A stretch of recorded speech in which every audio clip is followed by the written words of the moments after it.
नमस्कार, मैं जितेंद्र चतुर्वेदी। सबसे पहले तो आप सभी से आग्रह रहेगा कि अगर मतांतर से नहीं जुड़े हैं तो जुड़िए, वीडियो को लाइक कीजिए और साझा करना मत भूलिए। बिहार में क्या होने जा रहा है, दरअसल इसी पर सबकी टकटकी लगी हुई है, क्योंकि वहाँ का जो घटनाक्रम है वो दरअसल बहुत कुछ तय करने जा रहा है। खास तौर से ये जो इंडी गठबंधन बना है उसके लिहाज से, और एक मोर्चा जो भाजपा के खिलाफ बनाने की कवायद चल रही थी उसके लिहाज से भी। इसीलिए सबकी टकटकी जो है वो बिहार और नीतीश कुमार पर लगी हुई है। वैसे अभी का जो घटनाक्रम है वो दरअसल बहुत कुछ बयान कर रहा है। तो क्या कुछ चल रहा है, दरअसल उसी पर हम लोग सिलसिलेवार तरीके से बात करेंगे। देखिए, पहली खबर तो यही बताई जा रही है कि वहाँ प्रधानमंत्री नरेंद्र मोदी की एक सभा थी, वो सभा पोस्टपोन्ड हो गई है। अब ये देखिए, ये अपने आप में बहुत बड़ी बात है कि सभा पोस्टपोन्ड हो जाती है। इसी बीच एक खबर और आती है कि 40 सीट पर कांग्रेस अपने ऑब्जर्वर भेजी। अब वो जो रिपोर्ट देंगे उस रिपोर्ट के लिहाज से तय होगा कि कांग्रेस किसको टिकट देगी। बड़ी चीज यह है कि वहां कांग्रेस महागठबंधन का हिस्सा है, और उस हिस्से में जो सबसे बड़ी हिस्सेदारी मांग रहे हैं वो नीतीश कुमार मांग रहे हैं। जदयू मांग रहे हैं कि 16 तो हम जीते थे तो 16 पर तो लड़ेंगे, उस पर तो कोई समझौता होना नहीं है।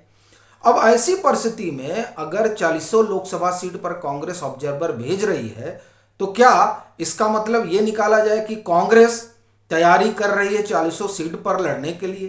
तो क्या इससे ये बात नहीं निकलती है कि ये जो महागठबंधन बना था नरेंद्र मोदी की अगुवाई वाली भाजपा को हटाने के लिए, उसमें खटपट अब शुरू हो चुकी है और नीतीश कुमार मन बदल चुके हैं? ये दरअसल एक स्वाभाविक सवाल उठता है। अच्छा, इसी में आप देखिए कि जीतन राम मांझी का भी बयान आता है। वो कहते हैं कि खरमास के बाद यानी 14-15 तारीख के बाद बिहार में बड़ा भारी उलटफेर होने जा रहा है। अच्छा, अब वो उलटफेर क्या है, यह भी एक प्रश्न खड़ा होता है। इसी दरमियान जो राज्यसभा के उपसभापति हैं हरवंश बाबू, बताया जा रहा है कि वो पटना जा रहे हैं किसी कार्यक्रम में। अब यहां से सुगबुगाहट और बढ़ गई है कि वो पटना जा रहे हैं किसी कार्यक्रम में, तो क्या नीतीश कुमार से उनकी मुलाकात होने जा रही है? तो कार्यक्रम होगा तो उसी पार्टी से वो राज्यसभा आए हैं। पीछे मुझे लग रहा है 4-5-6 महीने पहले उनकी मुलाकात हो चुकी है, वो पटना गए हुए थे, वहां वो मुख्यमंत्री नीतीश कुमार से मिले। लेकिन अभी जो जा रहे हैं इसने चर्चा को बड़ा गरमा दिया है, और उसकी वजह है, चूंकि आप अगर पृष्ठभूमि देखें तो वो बहुत कुछ बयान करती है। 28 और 29 दिसंबर को जदयू का अधिवेशन होता है दिल्ली में। ललन सिंह हटते हैं, नीतीश कुमार कुर्सी संभालते हैं। उसके बाद में केसी त्यागी का बयान आता है कि मतभेद है, मनभेद नहीं है। राजनीति में कोई अस्थाई जो है वो शत्रु नहीं होता है। फिर वो कांग्रेस की जो गतिविधियां हैं उसे लेकर सवाल खड़ा करते हैं। भारत जोड़ो जो यात्रा पार्ट 2 शुरू हो रही है उस पर भी एक तरीके से प्रश्न चिन्ह खड़ा करते हैं कि ये कायदे से इंडिया की यात्रा होनी चाहिए थी, यानी इंडी गठबंधन की यात्रा होनी चाहिए थी। इसी में विजय चौधरी जो है वो, आप एक तरह से कहें कि भाजपा इंडिया अलायंस को इंडी गठबंधन बोलती है, वो उसको इंडी गठबंधन के तौर पे आप एक तरह से कहें कि इस शब्दावली का प्रयोग करते हैं।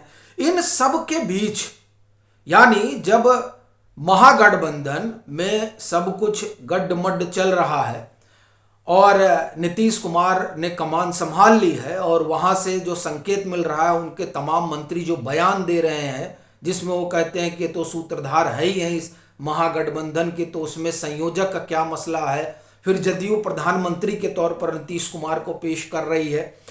ऐसी परिस्थिति में हरबंश जी पटना जा रहे हैं, तो अब चर्चा ये चल पड़ी है कि चूंकि हरबंश जी एक तरह से आप कहें कि वो प्रधानमंत्री नरेंद्र मोदी के भी गुड बुक में है और उनके करीबी माने जाते हैं, और वो नीतीश कुमार के भी करीबी माने जाते हैं। भाई, उन्हीं की पार्टी से नीतीश जी की पार्टी से ही हरबंश जी जो है वो राज्यसभा है।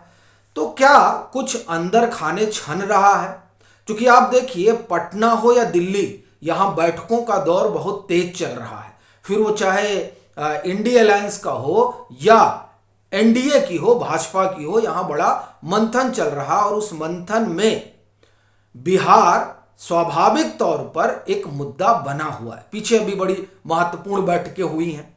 अब ये तमाम पृष्ठभूमि है और इसमें एक चीज आप ध्यान रखिए कि प्रशांत किशोर ये बात कहते रहे हैं कि हरबंस जी वो खिड़की है जिसके जरिए नीतीश कुमार जो है वो आप एक तरह से कहें कि संपर्क साधने वाला ये मसला है, ये जो खिड़की है, तो क्या अब इस खिड़की का प्रयोग होने जा रहा है?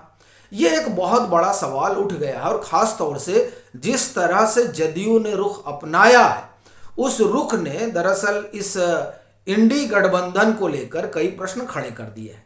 अच्छा, उसमें ये बात तो तकरीबन सभी लोगों का मानना है कि भाजपा की अपनी शर्तें हैं और उन शर्तों के साथ वो नीतीश कुमार से जुड़ेगी। अब उसमें एक बात यह भी उठ रही है कि अगर मान लीजिए बात नहीं बन पाती है तो ना बात इधर बन पाए एनडीए में और ना बात बन पाए इंडी गठबंधन में, तो एक तीसरी संभावना जाहिर की जा रही है। और दरअसल ये संभावना तभी से जाहिर की जा रही है जब फतेहाबाद में आपको ध्यान होगा कि एक सभा हुई थी और उस सभा के बाद से जो तमाम खबरें आई और फिर देवेगौड़ा से, तब ललन सिंह राष्ट्रीय अध्यक्ष हुआ करते थे जदयू के, तब उन्होंने एसडी देवेगौड़ा से मुलाकात की थी। हालांकि जब वो मुलाकात हुई थी उस समय ये कर्नाटक चुनाव से पहले की बात है, तब एसडी देवेगौड़ा ने हाँ या ना तो नहीं कहा था, बस वो वेट एंड वॉच की स्थिति में थे कि कर्नाटक में क्या कुछ घटने जा रहा है। हाँ, वो ये जरूर चाहते थे एसडी देवेगौड़ा साहब कि जनता परिवार एकजुट हो, लेकिन अब उन्होंने जो अपना मन बनाया है, रुख दिखाया है और जो दिख रहा है समीकरण, उसमें तो वो भाजपा के साथ हो रहे हैं। तो ऐसी परिस्थिति में इधर भी बात नहीं बनेगी, उधर भी बात नहीं, यानी एनडीए और इंडी, तो ये भी कहा जा रहा है कि नीतीश कुमार तीसरा मोर्चा बना सकते हैं, उस ओर देख सकते हैं, क्योंकि ये उनकी योजना में पहले भी रहा है कि अगर कांग्रेस को लेकर बातचीत नहीं बन पाती है और कांग्रेस उस ढर्रे पर काम नहीं कर पाती है तो हम फिर तीसरा मोर्चा, या आप इस तरह से कहें कि जनता परिवार को जुटाएंगे, और या आप कहें कि वो फिर तीसरा मोर्चा बनाएंगे। और अभी जिस तरह से केसी त्यागी के पीछे बयान रहे हैं उससे एक बात तो स्पष्ट है कि कांग्रेस के रवैये से जदयू जो है वो सहमत नहीं दिख रही है और आप एक तरह से कहें कि रसाकसी बहुत बढ़ चुकी है। संकेत कुछ इसी तरह के हैं। तो क्या ऐसी परिस्थिति में नीतीश कुमार तीसरे मोर्चे की तरफ जा सकते हैं? क्योंकि देखिए आम आदमी पार्टी भी जो है वो अब 5 राज्यों में कह रही है कि हम सीट शेयरिंग करेंगे कांग्रेस से, तो अब ये कांग्रेस के लिए दुविधा हो गई है। उधर ममता बनर्जी किसी भी कीमत पे 2 सीट से ज्यादा कांग्रेस को पश्चिम बंगाल में देने को तैयार नहीं है। उत्तर प्रदेश में अखिलेश यादव की अपनी एक अलग, आप एक तरह से कहें कि मजबूरियां हैं, वो कांग्रेस बसपा के साथ गठजोड़ करने की एकदम पुरजोर कोशिश में है और कहा जा रहा है कि अब जो नई लीडरशिप है बसपा की, यानी आकाश आनंद की जो अब भूमिका आई है, तो उसमें कुछ इस तरह की परिस्थितियां बन भी रही हैं, इस तरह की भी चर्चा है।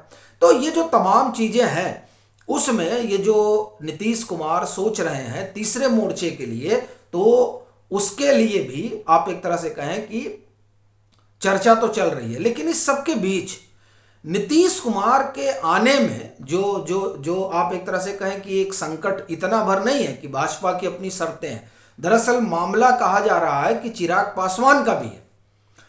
चिराग पासवान तैयार होते हैं कि नहीं होते हैं, ये भी एक बड़ा सवाल है और कई लोगों का तो ये भी मानना है कि चिराग पासवान को तैयार करने की कवायद भी हो रही है और ये कवायद जो है उसमें ये कोशिशें हो रही हैं जदयू की तरफ से भी। एक तरह से कहा जाए कि बैकडोर बातचीत हुई है। अब इसमें किस हद तक वो लोग इसमें सफल होंगे ये देखने वाली बात रहेगी। लेकिन बिहार में जो चीजें हैं वो बहुत ठीक ढर्रे पर तो नहीं चल रही हैं अगर महागठबंधन के लिहाज से देखा जाए तो।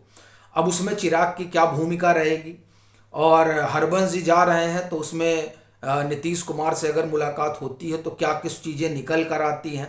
इन तमाम बातों पर सबकी नज़र टिकी हुई है, चूंकि ये प्रयोगशाला तो बिहार ही था और ये आप कहें कि प्रारंभिक प्रयोगशाला, और वहीं से तमाम चीज़ें आकार ली, चूँकि वहीं पर 22 अगस्त नहीं, अगस्त 2022 में वहाँ सरकार आकार में आती है। और फिर वहीं से आप ये कहें कि पिछले साल पटना से ही इंडी गठबंधन का खाका वाका शुरू होता है।